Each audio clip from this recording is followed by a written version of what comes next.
Is there anything I can do for you two? I'm afraid that Wangsheng funeral parlor isn't in the best state to receive guests. We've come to see Zhongli. Could you please tell him we're here? Unfortunately, Zhongli isn't here at the moment. It seems he went to Northland Bank. Doesn't the Northland Bank belong to the Fatui? Last time we saw Zhongli was before we went to the Golden House.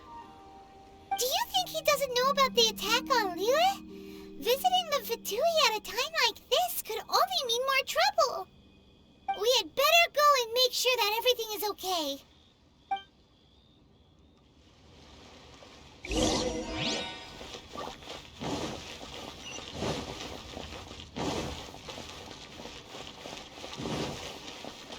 New stock at Sigu Antiques? Bad news for my good.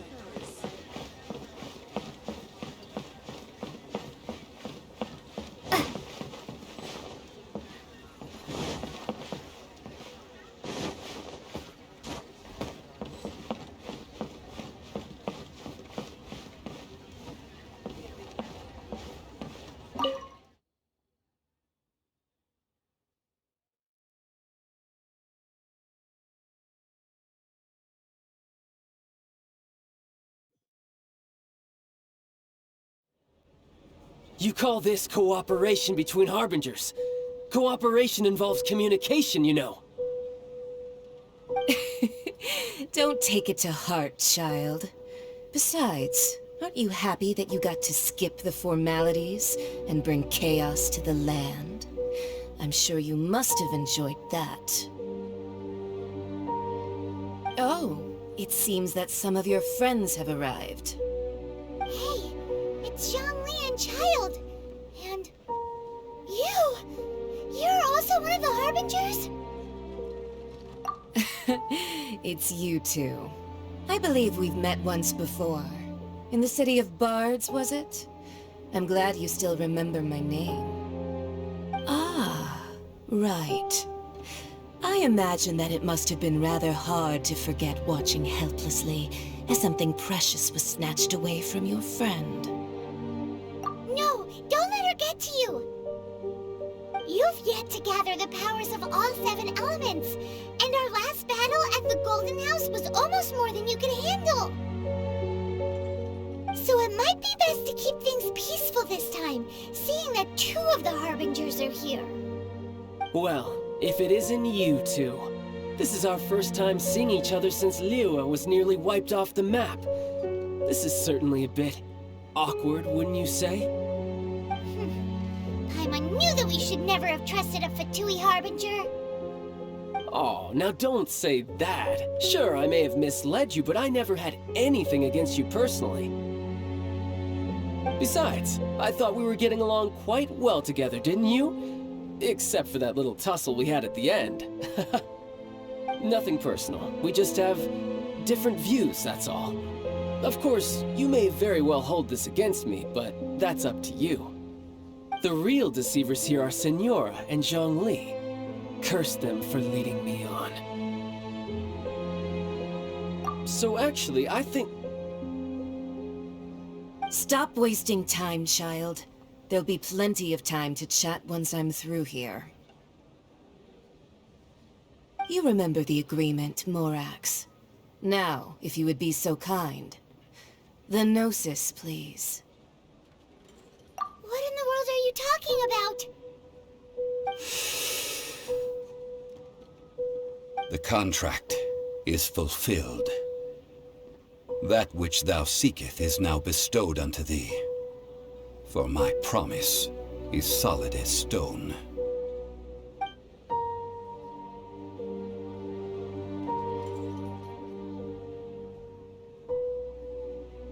How sanctimonious. What? So you're the Lord of Geo? No, wait! That's an exciting twist and all, but why give the Gnosis to the Fatui? I do not give it for free. I give it as agreed upon in the contract. For it is a matter solely between the Tsaritsa and I. Yeah, you don't think you went a little bit too far with that whole fake death thing? Everyone was prepared ceremony for you, and splat! This big dragon falls out of the sky, and all of Liyue goes into an uproar. Talk about a disaster.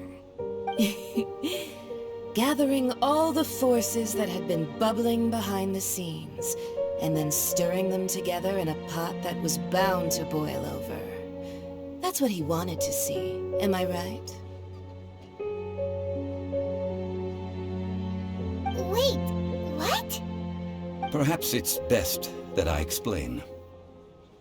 As you know, I've dwelt upon this world for more than 6,000 years.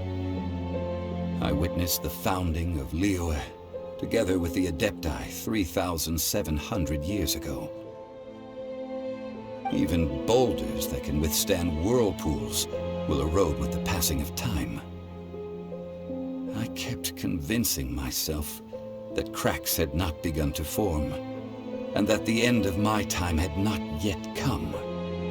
Until one drizzly day, as I was strolling along the harbor, I heard a merchant tell one of his workers, "You finished your duties. Go ahead and call it a day."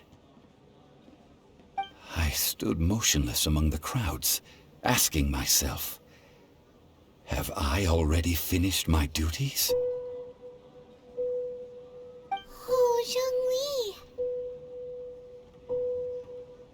But as I began to consider relinquishing my divine role, I soon discovered that many reasons still remained to not hastily depart. Was Liyue, the city I had dwelt in for so long, already prepared to enter its next age? I decided that a test was needed in order to reveal the answer. So I feigned my own death, and gathered the cast of Child, the Adepti, and the Liyue Qixing to play their roles together on the stage that was Liyue. That's right, which is why I continued to safeguard the Gnosis until now. So you mean that if the chaos ever reached the point of no return, you would simply appear and use your divine powers to bring Liyue back under control? Of course, and it would have been all too easy for him too. Just as a child quickly matures after losing their parents, so has Liyue matured when faced with the death of its deity. I was pleasantly surprised with the finale of the show that you all put on. Why, you even deserved an encore.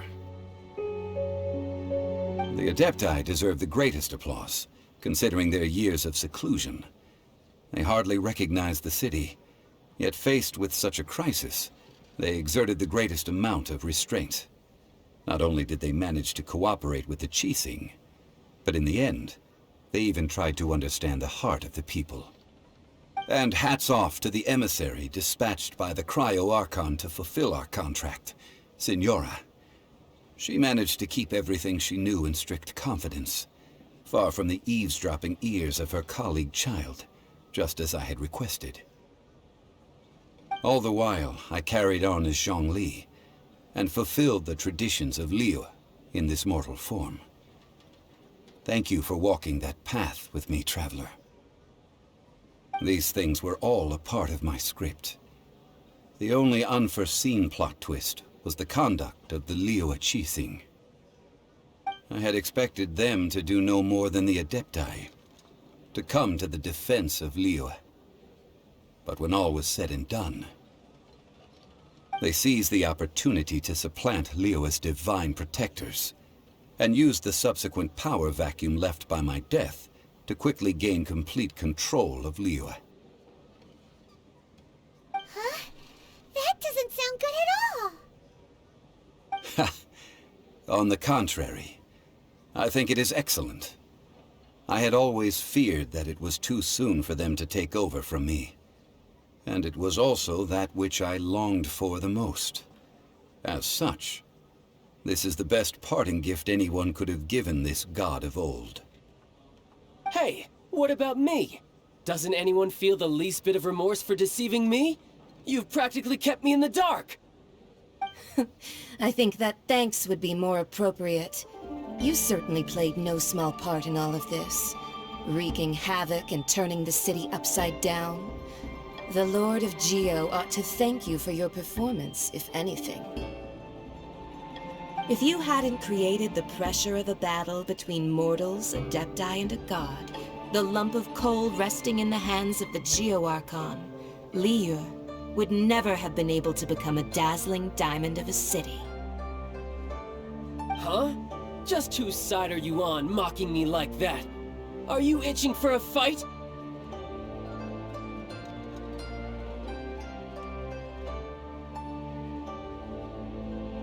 Be that as it may, you've come out of this as the hero of Liu. I, on the other hand, will be forever prescribed as a disturber of the peace, no?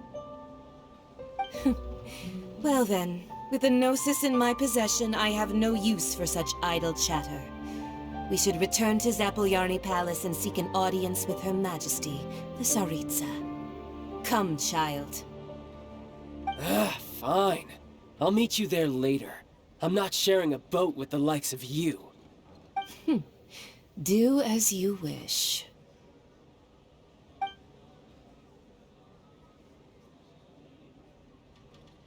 Now then, is there anything else you wish to ask me?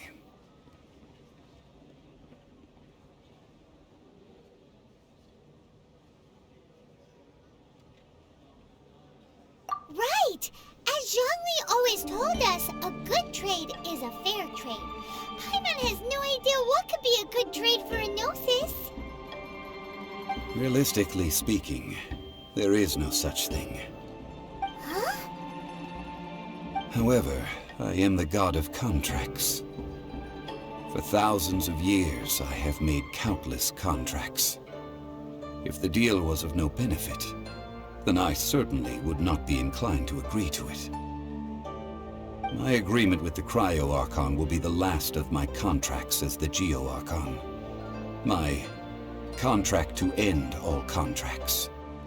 As for the bargaining chip that the Tsaritsa used to balance the scales, uncover that answer for yourself in your future journeys.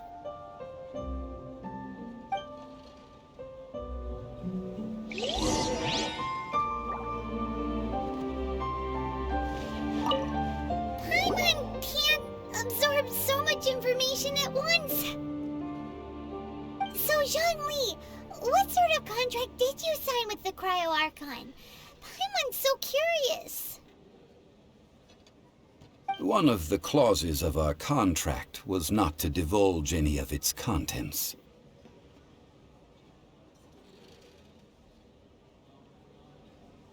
Ugh, you're so petty.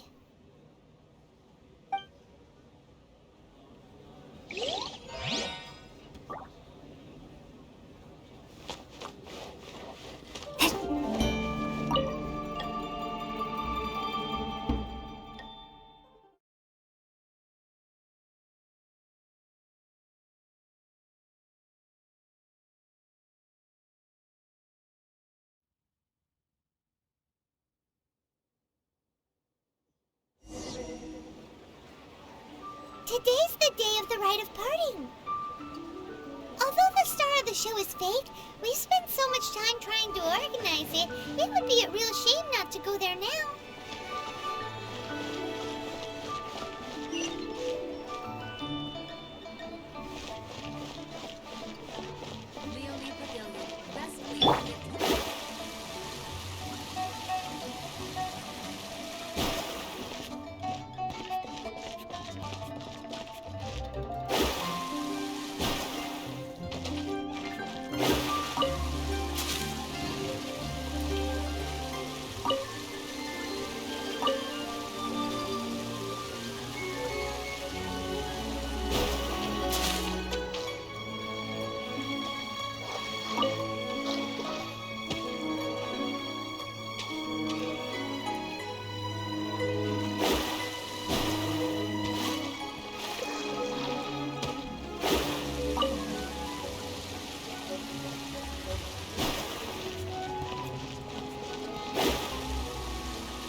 Well, since we're going through with this rite of parting, I guess it means that those rumors hit the nail on the head.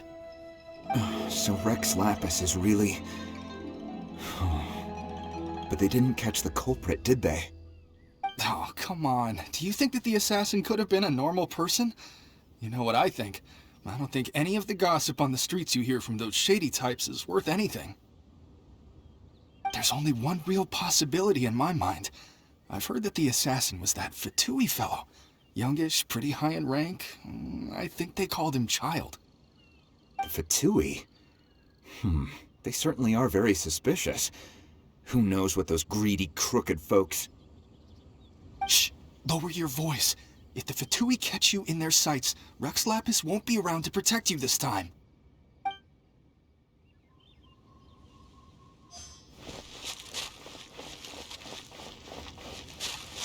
You know that god from the ocean couldn't have just shown up out of nowhere. I mean, it's been 2,000 years since Rex Lapis subdued it. Yes, and to think that this happened right on the heels of the incident with Rex Lapis, too. Say, do you think the person who assassinated our lord and released that evil god might have been one and the same? Now that you mention it, that's very possible. Yes, it's very possible indeed. I mean, it all fits together. That person must have colluded with the evil god to harm Rex Lapis. Oh, that wicked, black-hearted scoundrel. Still, what sort of supernatural prowess must this person possess to be able to do such things? I have never heard of such a person in all my years. Ah, forget it.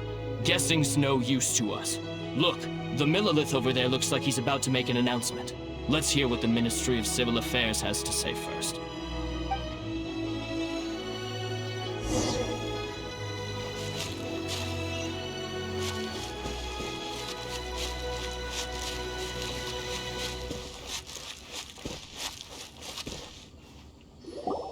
Hear ye all!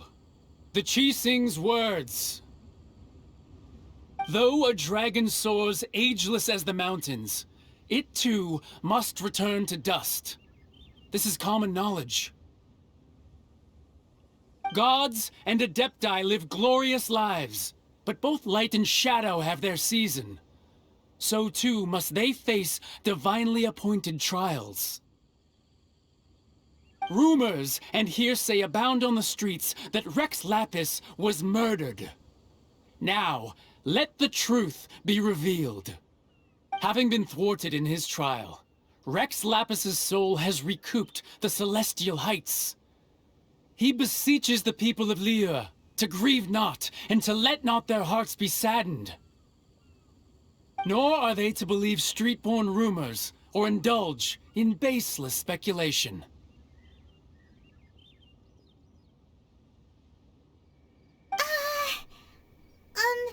Paimon needs a translation on what the Chi Sing's announcement said. So that's how they're spinning it. Something feels off. Why would they suddenly give up looking for the murderer? Not to mention how this excuse sounds like something they just made up on the spot. Could the Chi Sing already have known that Rex Lapis wasn't dead? But Zhongli said that neither they nor the Adepti knew anything.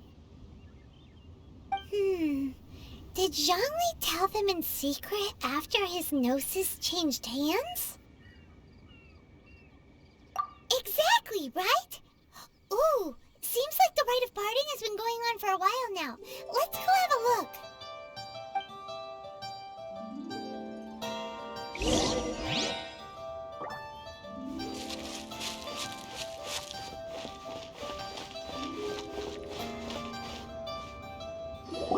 Look, it's Ningguang and Keqing. Are they saying something? Are there speeches over? As said previously, Rex Lapis's soul returning to the heavens is the end of the contract.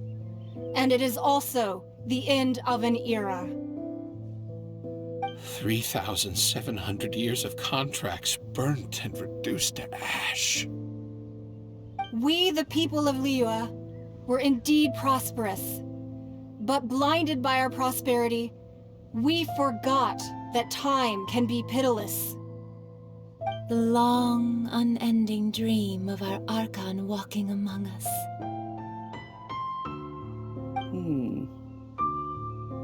Now that we have awoken from our dream, we must learn to say farewell. Will you stand with us as we re-establish our contracts?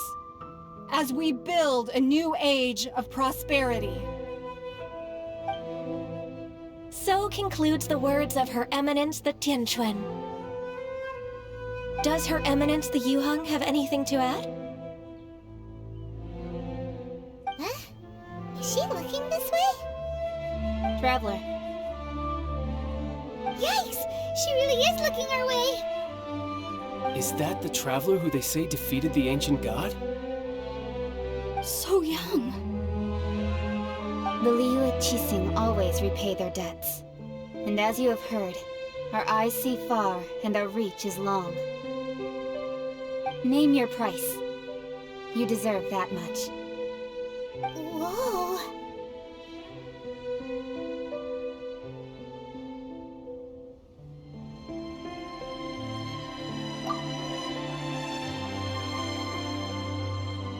Well, could you help me put up some missing person posters?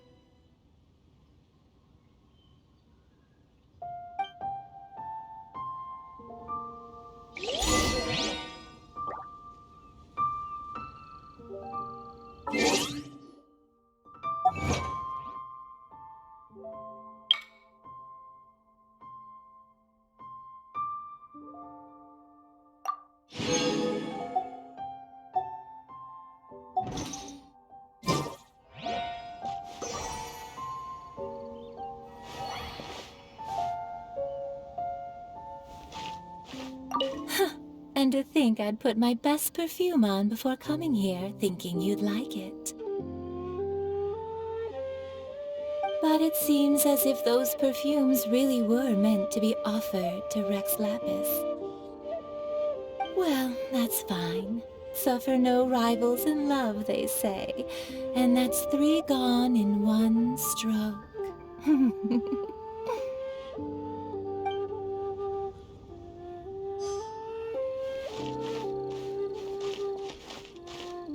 Roping you in was possibly the most masterful move we could have made. I believe that future generations will say so too when our deeds come up for their review.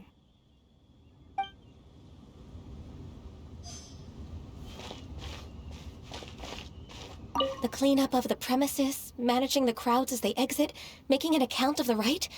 There's much that remains to be done. I didn't miss anything, did I?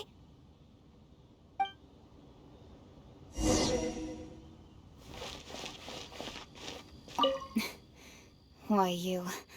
Were you just trying to look cool earlier, or are you really that selfless? If you were looking for someone, you could have just told me that in private.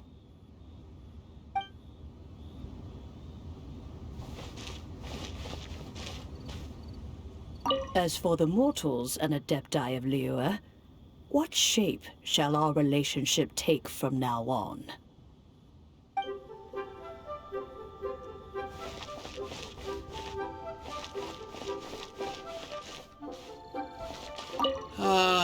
Rex Lapis. Oh, Rex Lapis. Now that I think about it, if everyone's of the same mind as me, perhaps mementos for Rex Lapis might be the best short-term business opportunity.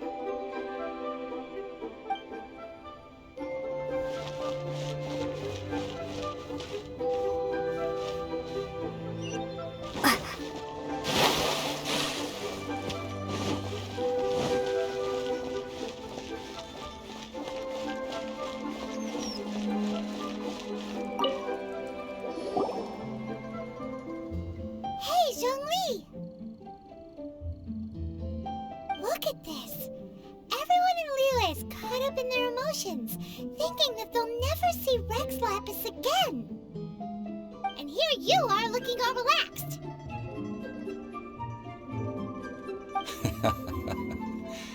Why would I not feel more at ease, after laying down the burden I have borne for 3,700 years. Right. If the two of you can spare the time, I should treat you to a meal at the Shinya kiosk. Ha! That sounds like big talk, Zhongli. Paimon might have believed you if you were treating us to some third-round knockout, but you'd have to pay out your nose just to stand inside Shinya kiosk. Are you sure you can afford it? You're right. I do lack the mora. As the Rex Lapis Morax, I can easily create mora. But since I have chosen to walk this earth as the mortal Zhongli, I should abide by the same rules that mortals do. When I was journeying with you, though I still had the Gnosis in hand, I knew that I must soon retire from my role as an Archon, so I had to rehearse a little for my new life. Oh, no wonder! Paimon gets it now. You didn't look at the price tags when we were spending because you've never had to. But since you weren't used to not being able to just make more mora as and when you wanted to, you had to try becoming a parasite to society who lives off of other people's credit. Well, we were only spending Fatui money. You don't have to say it like that. In the City of Commerce, we do not merely exchange money or goods. We also exchange knowledge, memories and foresight, as well as positions, roles, and lives. The Archon Morax could never experience life as the true mortal Zhongli could, no matter how many times he descended to be with his people. I must thank you for that. I will treasure the memories that I made as Zhongli, traveling the streets of Liyue with you. That is true. But there is no journey that does not end. No meetings without partings. Paimon thinks that we should make a move and continue our search for the Seven. I fear that continuing your journey may be difficult. The nation that neighbors Liyue by sea, Inazuma, is presently closed. The Electro-Archon Ball. And just as the people of Liyue preferred to call me Rex Lapis, she too goes by another name among locals in Inazuma. Paimon thinks we've heard that one before. Raiden? That is the case. And since Raiden is also the Shogun of the Inazuma Bakufu, people call her the Raiden Shogun. That said, though people at the wharf were saying that the situation in Inazuma is very tense, Paimon doesn't remember that always being the case. It wasn't that bad last year. Zhongli, since you're Rex Lapis, shouldn't you know something about what's happening there? Just how did Inazuma become a closed nation? It's because of visions. Visions? When faced with circumstances beyond their control, humans often bemoan their lack of power. But if a person shows true strength of will at a desperate and fateful moment in their life, the gods will look upon them with favor. This is what visions are. Magical foci bestowed upon those who have been acknowledged by the gods. That's how people in Teyvat see it. But starting from last year, the Raiden Shogun began promulgating the Vision Hunt Decree. Vision Hunt Decree? Yes. It was an order to seize all visions within Inazuma's borders, and to inlay them upon the hands of a statue of the 1,000-armed, 100-eyed god. They want to seize visions. But why? Aren't visions blessings from the gods? I should think that in the Raiden Shogun's eyes, it is precisely because they are divine blessings that they should be under the sole dominion of divinity. Whoa, that's harsh. The Anemo Archon is the god of freedom, and the Geo Archon is the god of contracts. For her part, the Raiden Shogun is the god of eternity. It seems as though she has finally decided to eliminate any unstable elements that could pose a threat to her eternal realm. The fact that even I, the oldest of the seven, have now passed away, will only strengthen her resolve to pursue eternity. Knowing her, she must have again quoted that adage she is most fond of when proclaiming that decree to her people. 7 ideals for 7 gods, and of these, eternity is nearest unto heaven. All right then. Was there anything else you wish to know?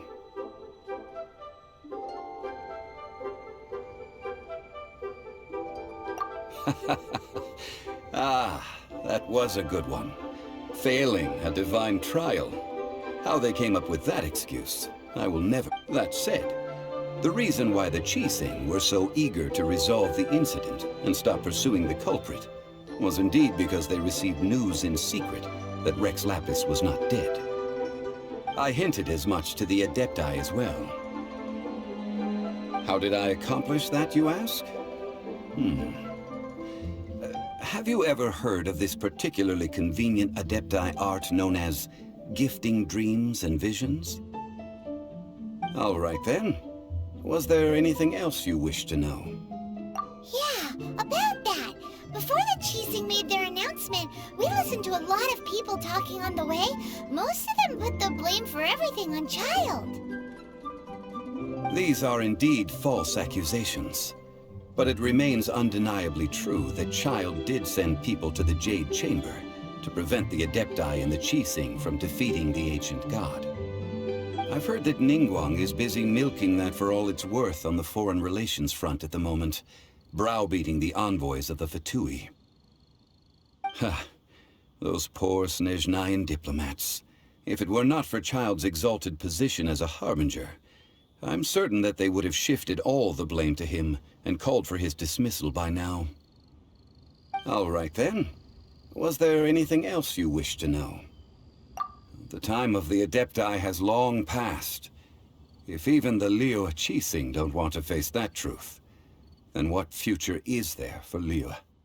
Kuching is absolutely right in saying this. Now, though I did laud Ningguang's desire for power, believing this to be a good thing, and thought as a matter of course that she must have been behind the Chising's plan to take governing power over Liyue from the hands of the gods and Adepti. Could the original person who brought up the idea of seizing power have been... All right then. Was there anything else you wish to know? That's right. Zhongli, now that you don't have your gnosis, what's going to happen to all the Mora in Teyvat? Since Morax is dead, are they all just gonna disappear? Also, isn't the Golden House the only mint in the entire continent? Will it even continue to work? The Mora present now will not vanish. But the Golden House will indeed have to cease operations for a lengthy period of time, since creating Mora requires the use of the Geo Archon's power. This is terrible! We're all about to run out of Mora! The world is coming to an end! Yes, this is indeed a major issue from a financial standpoint. Well, I suppose we'll just leave such troublesome matters to the Liyue Chising to debate. Then, did you at least set some private funds aside for yourself? Oh, a private fund. This does seem like a good, logical, common-sense idea. It's a shame. What's a shame? It's a shame that I didn't think of it at the time. All right then. Was there anything else you wish to know? Well then, I suppose you'll have to find a way to get inside this closed nation. Have patience. I suspect that some serendipity must first come into play.